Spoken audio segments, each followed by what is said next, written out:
je gauw naar dit verhaal. Op een kop. Tomke is joerd weer bij juf Klaske. Juf Klaske had een verrassing voor de baan. Je mij alle jaar een tekening van jemzelfs maatje. Waarom mat dat, juf? Nou, jong, dan maaie je heiten en memmen en pakers en beppes in uw lokaal. En die kind dan zien hoe goed we werkje kennen.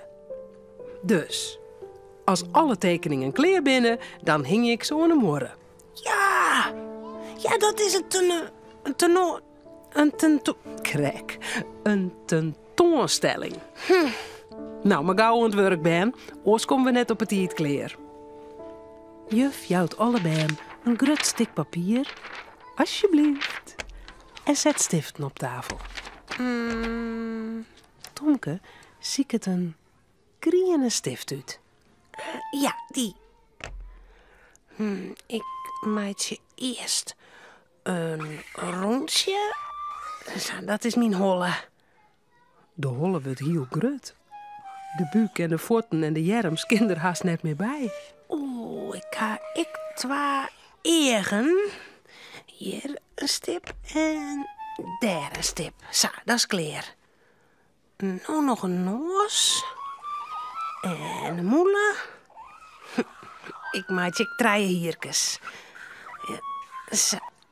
Ik ben klaar, juf. Wat een prachtige tekening, Tomke.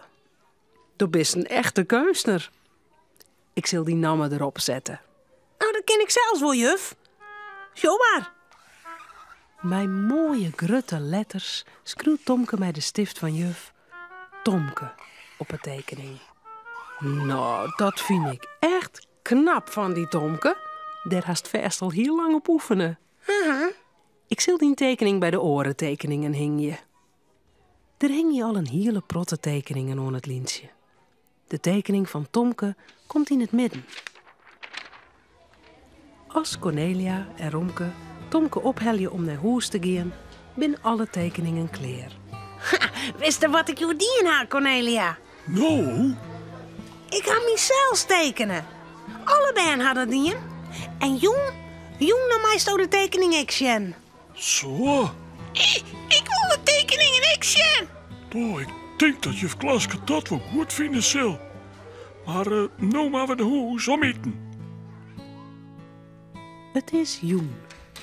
Juf Klaske doet de deur van het lokaal open. Nog eventjes, dan komen alle heiten en memmen en pakers en beppes. Hè? In één bloedse stok stief steen. De tekeningen.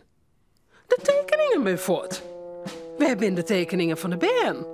Ze rent het lokaal in en dan shot ze het. Oh, alle tekeningen liggen op een vlier.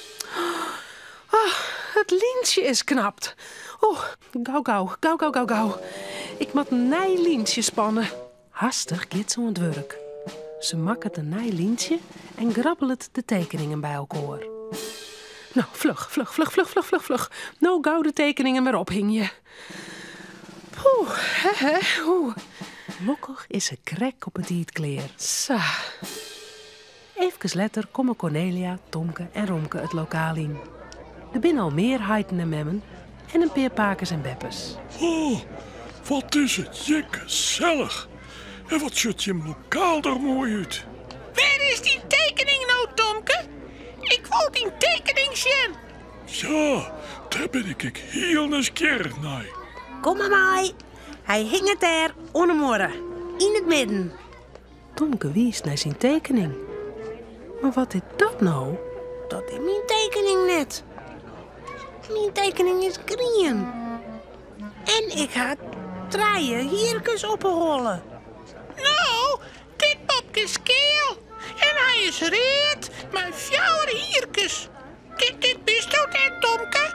Hoe kan dit nou? Waar is mijn tekening? Ja. Hij begint haast te googlen. Hij is zo'n mooie tekening maken. Nou, geen paniek, jongens. Laten we alle tekeningen maar eens bezien. Die van die zit er vast wel tussen. Ze rennen bij de tekeningen los. Hé, Inien bloedt Romke steen. kom gauw, Cornelia en Tomke. Dit is een rare tekening.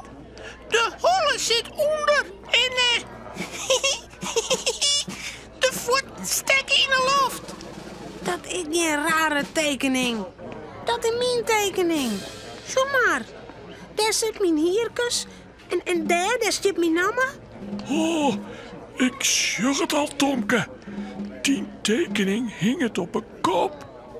Och, heden, Tomke. Het lintje wie knapt. En toen hak heel vlug alle tekeningen weer ophong. Ik zal hem gauw omdraaien. Ik vind dat wel mooi zo op een kop, Tomke. Heel apart. Maar Tomke wil liever weer gewoon wezen. Ja. Romke, Cornelia en Tomke zullen sliepen. Het verhaaltje is nou uit. Voordat ze op haar bedje kroepen, jouwen ze daar nog gauw een tuut.